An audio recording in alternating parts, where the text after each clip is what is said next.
নমস্কার বন্ধুরা, আজ আমি আপনাদের সামনে এমন এক গল্প নিয়ে হাজির হয়েছি যা একজন নাম প্রকাশে অনিচ্ছুক ফলোয়ার আমার কাছে পাঠিয়েছেন। গল্পটি অত্যন্ত আবেগী, গভীর আর কিছুটা রোমাঞ্চকর। এই ধরনের গল্প শুনতে হয়তো আপনাদেরও ভালো লাগে, তাই পুরোটা মন দিয়ে শুনবেন। আর হ্যাঁ, পুরো গল্পের কোনো এক ফাঁকে আমি আমার ব্যক্তিগত ইমো নাম্বারটি দেব, তাই নাম্বারটি পেতে হলে পুরো গল্পটি মনোযোগ দিয়ে শুনতে হবে। গল্পটা শুরু হচ্ছে অনু নামের এক সাধারণ বাঙালি পরিবার থেকে। অনু, যার বয়স ৩৫-এর কাছাকাছি, তার জীবনটা থমকে ছিল এক নির্দিষ্ট গণ্ডির মধ্যে: স্বামী, ২ ছেলেমেয়ে আর একান্নবর্তী পরিবারের কিছু সদস্য।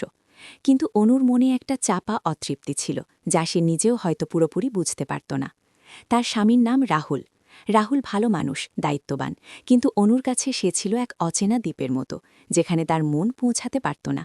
গল্পের সূত্রপাত হল রাহুলের ছোট বোন রিনার বিয়েতে। রিনার বর অয়ন ছিল সুদর্শন, মার্জিত এবং সব মিলিয়ে এক আদর্শ বর। কিন্তু অয়নের বাবা অরিন্দম বাবু ছিলেন গল্পের মূল চালিকা শক্তি। অরিন্দম বাবু একজন অবসরপ্রাপ্ত শিক্ষক। তার চোখে মুখে এক অদ্ভুত ঔজ্জ্বল্য ছিল, যা বয়সের ভারকেও হার মানাত। তার সান্নিধ্য মানুষকে এক অন্য জগতে নিয়ে যেত। রিনার বিয়ের অনুষ্ঠানেই অনু প্রথম অরিন্দম বাবুর সংস্পর্শে আসে। অনু সবসময় নিজের মধ্যে গুটিয়ে থাকা এক নারী। সে নিজের অনুভূতিগুলোকে সহজে প্রকাশ করতে পারত না। কিন্তু অরিন্দম বাবুর সঙ্গে প্রথম দেখাতেই তার মনে এক অব্যক্ত আলোড়ন সৃষ্টি হল। অরিন্দম বাবুর দৃষ্টি ছিল তীক্ষ্ণ, কিন্তু তাতে ছিল এক গভীর মায়া। তিনি যখন কথা বলতেন, মনে হতো যেন কোনো প্রাচীন পুঁথি থেকে জ্ঞান আহরণ করছেন। তার কথার মধ্যে এমন এক গাম্ভীর্য ছিল যা অনুকে মুগ্ধ করত। বিয়ের অনুষ্ঠান শেষ হবার পর অরিন্দম বাবু তার ছেলের নতুন বাড়ির কাছেই একটি ভাড়া বাড়িতে থাকতে শুরু করলেন। রিনা আর অয়ন তাদের নতুন জীবনে ব্যস্ত হয়ে পড়ল। কিন্তু অরিন্দম বাবুর সঙ্গে অনুর যোগাযোগ ছিন্ন হল না। রিনার নিমন্ত্রণেই অনু মাঝে মধ্যে তাদের বাড়িতে যেত, আর সেখানেই তাদের দেখা হতো। প্রথম দিকে অনু অরিন্দম বাবুকে একজন শ্রদ্ধেয় ব্যক্তিত্ব হিসেবেই দেখত। কিন্তু অরিন্দম বাবুর দৃষ্টিতে, তার কথায়, তার আচরণে ধীরে ধীরে অনু এক অন্যরকম অনুভূতি টের পেতে লাগল। অরিন্দমবাবু যখন কথা বলতেন, তার চোখ যেন অনুর চোখেই আটকে থাকত। তার হাসিটা কেমন যেন এক গোপন অভিসারের ইঙ্গিত দিত। অনু প্রথম দিকে এই অনুভূতিগুলোকে অতিথি সমাগমের সৌজন্য বলে উড়িয়ে দিত, কিন্তু মনের গভীরে সে এক অন্য টান অনুভব করত। একদিন রিনা আর অয়ন শহর থেকে দূরে একটি কাজে গেল। অরিন্দমবাবু একা ছিলেন। তিনি অনুকে ফোন করে তার হাতে তৈরি কিছু মিষ্টি নিয়ে আসতে বললেন। অনু দ্বিধাগ্রস্ত হলেও কেন যেন সে না বলতে পারল না। সেই দিনটা ছিল এক বৃষ্টির সন্ধ্যা। আকাশ কালো করে বৃষ্টি নামছিল। অনু যখন অরিন্দম বাবুর বাসায় পৌঁছাল, তখন বৃষ্টি আরও জোরে হচ্ছিল। দরজা খুলতেই অরিন্দম বাবু এক রাশ উষ্ণতা নিয়ে অনুকে অভ্যর্থনা জানালেন। তার চোখে মুখে ছিল এক অন্য রকম আলো। তিনি অনুর আনা মিষ্টির প্রশংসা করলেন। তারপর তারা বসে চা খেতে লাগল। বাইরে বৃষ্টির রিমঝিম শব্দ, আর ঘরের ভেতরে এক অদ্ভুত নিস্তব্ধতা। সেই নিস্তব্ধতায় শুধু দুজনের হৃৎস্পন্দন শোনা যাচ্ছিল। অরিন্দম বাবু অনুর দিকে তাকিয়ে বললেন, অনু, তোমার চোখে আজ এক অন্যরকম দ্যুতি দেখছি, যেন নতুন কোনো ভোরের আলো। অনুর বুক কেঁপে উঠল। সে কি বলবে বুঝতে পারছিল না। অরিন্দমবাবুর কথাগুলো যেন সরাসরি তার আত্মার গভীরে গিয়ে আঘাত করছিল। সে শুধু মৃদু হেসে ফেলল। অরিন্দমবাবু অনুর হাত নিজের হাতের মধ্যে নিলেন। অনু চমকে উঠল, কিন্তু হাতটা সরিয়ে নিল না। অরিন্দমবাবুর হাতের স্পর্শে এক অদ্ভুত উষ্ণতা ছিল, যা অনুর সারা শরীরে ছড়িয়ে পড়ল। তার হাত ধরে অরিন্দমবাবু বললেন, অনু, আজ এতদিন পর মনে হচ্ছে যেন আমি আমার মনের এক আশ্রয় খুঁজে পেয়েছি। তোমার মধ্যে আমি এমন কিছু দেখতে পাই যা আর কারো মধ্যে আমি খুঁজে পাইনি। অনুর সারা শরীর কাঁপছিল। সে এক অজানা ভয়ের সঙ্গে এক তীব্র আনন্দের শিহরণ অনুভব করছিল। অরিন্দমবাবুর এই গভীর আবেগ, তার এই আকস্মিক স্বীকারোক্তি অনুকে এক নতুন বাস্তবতার মুখোমুখি দাঁড়াল। এই সম্পর্ক কি স্বাভাবিক? এই আকর্ষণ কি শুধুই সাময়িক, নাকি এর পেছনে আরও গভীর কোনো টান লুকিয়ে আছে? অনুর মনে তখন হাজারো প্রশ্ন। সে জানে এই সম্পর্ক সামাজিকভাবে অগ্রহণযোগ্য। সে জানে এই পথে এগোলে তাকে অনেক কঠিন পরিস্থিতির সম্মুখীন হতে হবে। কিন্তু অরিন্দমবাবুর চোখে মুখে যে ভালোবাসা, যে আকুতি সে দেখল, তা অনুর মনকে এক বন্য পথে চালিত করছিল। তার এতদিনকার অতৃপ্তি, তার একাকিত্ব যেন সেই মুহূর্তে এক নতুন আশার আলো দেখতে পেল। অরিন্দমবাবু অনুর হাত ছাড়লেন না। তিনি অনুর চোখের দিকে তাকিয়ে বলে চললেন, জানি এই পথে হাঁটা সহজ নয়। সমাজের অনেক বাঁধন, অনেক নিয়মকানুন। কিন্তু অনু, মন যখন কাউকে চায়, তখন সেই ইচ্ছাকে অস্বীকার করা যায় না। আমি তোমার মধ্যে এক শিল্পী সত্তা দেখি, এক গভীর সংবেদনশীল হৃদয় দেখি, যা আমার মতো একজন সাধারণ শিক্ষকের জীবনে এক নতুন বসন্ত নিয়ে আসতে পারে। অনুর চোখ জলে ভরে এলো।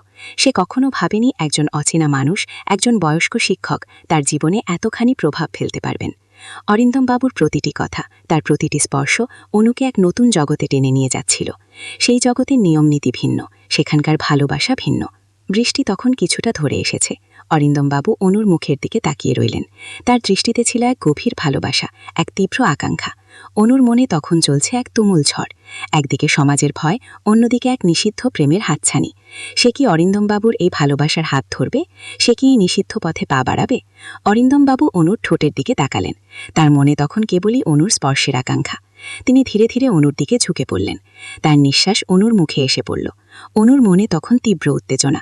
তার হৃৎপিণ্ড দ্রুত গতিতে স্পন্দিত হতে লাগল। সে চোখ বন্ধ করে নিল, কিন্তু তার শরীর তখন অরিন্দমবাবু স্পর্শের জন্য প্রস্তুত। অরিন্দমবাবু অনুর কপালে আলতো করে একটি চুম্বন করলেন। তারপর তার ঠোঁট অনুর ঠোঁটের ওপর নেমে এলো। সেই চুম্বনে মিশেছিল এক দীর্ঘদিনের প্রতীক্ষা, এক অব্যক্ত আবেগ আর এক গভীর নিষিদ্ধ প্রেম। অনুর শরীর যেন বিদ্যুৎস্পৃষ্ট হল। সে নিজেকে অরিন্দমবাবুর আলিঙ্গনে সঁপে দিল। বাইরের বৃষ্টি থেমে গেছে, কিন্তু তাদের দুজনের মনে তখন এক নতুন ঝড় শুরু হয়েছে। এই ঝড় তাদের কোথায় নিয়ে যাবে তা কেবল সময়ই বলবে। পরের সপ্তাহে অনু আবার অরিন্দমবাবুর বাড়িতে গেল। এবার আর কোনো দ্বিধা ছিল না। অরিন্দমবাবু তাকে জড়িয়ে ধরলেন। তার চোখে মুখে ছিল তৃপ্তি, আর অনুর মনে তখন এক অন্যরকম আলোড়ন। তারা দুজনে একে অপরের আরও কাছাকাছি চলে এলো। অরিন্দমবাবু অনুর কানের কাছে ফিসফিস করে বললেন, তুমি আমার সেই চেনা সুর যা আমি এতদিন খুঁজে বেড়াচ্ছিলাম। সেই দিন তাদের দুজনের মধ্যেকার নিষিদ্ধ সম্পর্ক এক নতুন মাত্রা পেল। একে অপরের প্রতি তীব্র আকর্ষণ, ভয় আর নিষিদ্ধ প্রেমের আনন্দ, এই সবকিছু মিলিয়ে এক নতুন অধ্যায় শুরু হলো। অরিন্দমবাবু অনুর প্রতি মুগ্ধ ছিলেন। তিনি অনুর চালচলন, তার কথা বলার ভঙ্গি, তার হাসির প্রতিটি রেখা সবকিছুতেই যেন এক নতুন জীবনের সন্ধান পেতেন। তিনি অনুকে বলতেন, তোমার মধ্যে আছে এক আগুনের শিখা যা এতদিন লুকিয়েছিল। আজ আমি সেই আগুনকে আরও উস্কে দিতে চাই। অনুর মন তখন দ্বিধায় ভরা। সে একদিকে যেমন অরিন্দমবাবুর স্নেহ, ভালোবাসা আর গভীর আকর্ষণ অনুভব করত, তেমনি ভয় পেত নিজের পরিণতির। সে জানত এই পথটা অনেক কঠিন। যদি কেউ এই সম্পর্কের কথা জেনে যায় তবে তার জীবনটা তছনছ হয়ে যাবে। কিন্তু অরিন্দমবাবুর সান্নিধ্য তাকে এক অন্যরকম শান্তি দিত, যা সে তার স্বামীর কাছে কখনো পায়নি। একদিন অরিন্দমবাবু অনুকে নিয়ে একটি নিরিবিলি পার্কে ঘুরতে গেলেন। সেখানে তখন তেমন লোকজন ছিল না। অরিন্দমবাবু অনুর হাত ধরে বললেন, অনু, আমি জানি আমার বয়স হয়েছে, কিন্তু আমার হৃদয় এখনও তরুণ। তোমার সান্নিধ্য আমাকে সেই তরুণ হৃদয়ের আনন্দ ফিরিয়ে দিয়েছে। অনুর চোখে তখন জল। সে অরিন্দমবাবুর হাতটা আরও শক্ত করে ধরল। সে বুঝতে পারছিল এই সম্পর্ক হয়তো সামাজিকভাবে নিন্দিত হবে, কিন্তু তার আত্মিক শান্তি এখানেই। অরিন্দমবাবু অনুকে নিজের কাছে টেনে নিলেন। তাদের দুজনের মধ্যেকার গভীর আবেগ, তাদের একে অপরের প্রতি চুম্বকের মতো আকর্ষণ সেই মুহূর্তে এক নতুন রূপ নিল। অরিন্দমবাবু অনুর গালে আলতো করে হাত বোলালেন। তার চোখে মুখে ছিল এক অদ্ভুত প্রশান্তি। অনু, অরিন্দমবাবু বললেন, আমার জীবনের শেষ অধ্যায়ে তোমাকে পেয়ে আমি ধন্য। তুমি আমার জীবনে এক নতুন দিগন্ত খুলে দিয়েছ। অনুর মনে তখন এক অদ্ভুত অনুভূতি, ভয়, আনন্দ আর গভীর ভালোবাসা সব মিলেমিশে একাকার। সে অরিন্দমবাবুর দিকে তাকিয়ে রইলেন। তার মনে তখন প্রশ্ন, এই সম্পর্ক কি কেবলই ক্ষণিকের আকর্ষণ, নাকি এ এক অন্যরকম গভীর প্রেম? সেই দিন তারা দুজনে একে অপরের আরও কাছাকাছি চলে এলো। অরিন্দমবাবু অনুর হাতে আলতো করে একটি চুম্বন করলেন। অনুর সারা শরীর কেঁপে উঠল। সে চোখ বন্ধ করে নিল। তার মনে তখন কেবলই অরিন্দমবাবুর স্পর্শের অনুভূতি। অরিন্দমবাবু অনুর দিকে আরও ঝুঁকে পড়লেন। তার নিঃশ্বাস অনুর মুখে এসে পড়ল। অনুর হৃৎপিণ্ড তখন দ্রুত গতিতে স্পন্দিত হচ্ছে। সে জানে এই মুহূর্তে তাদের জীবনের এক নতুন মোড়। কিন্তু ঠিক সেই মুহূর্তে দরজার বাইরে রিনার কণ্ঠস্বর শোনা গেল, বাবা, আমি এসে গেছি। অনু আর অরিন্দমবাবু চমকে উঠলেন। দ্রুত একে অপরকে ছাড়িয়ে নিলেন। অনুর মুখ ফ্যাকাশে হয়ে গেল। সে কি করবে বুঝতে পারছিল না। অরিন্দমবাবু কিছুটা হতবাক, কিন্তু তিনি দ্রুত নিজেকে সামলে নিলেন। তিনি অনুর দিকে তাকিয়ে মৃদু হাসলেন, যেন সবটা সামলে নেবার আশ্বাস দিচ্ছেন। রিনা দরজায় কড়া নাড়ল। অনুর মনে তখন প্রবল ভয়। সে কি রিনার সামনে ধরা পড়ে যাবে? এই গোপন সম্পর্ক কি তবে এখানেই শেষ হয়ে যাবে? অরিন্দমবাবু অনুর দিকে তাকিয়ে বললেন, চিন্তা করো না, আমি আছি। কিন্তু অনুর মনে তখন ঝড়। তার সামনে দাঁড়িয়ে আছে রিনা, তার স্বামীর বোন, আর পিছনে এক নিষিদ্ধ প্রেমের হাতছানি। সে কি পারবে এই পরিস্থিতি সামাল দিতে, নাকি এই গোপন ইচ্ছে তাদের জীবনের সবটুকু কেড়ে নেবে? এই টানটান উত্তেজনার মুহূর্তে আমরা গল্পের শেষ এখানেই রাখছি।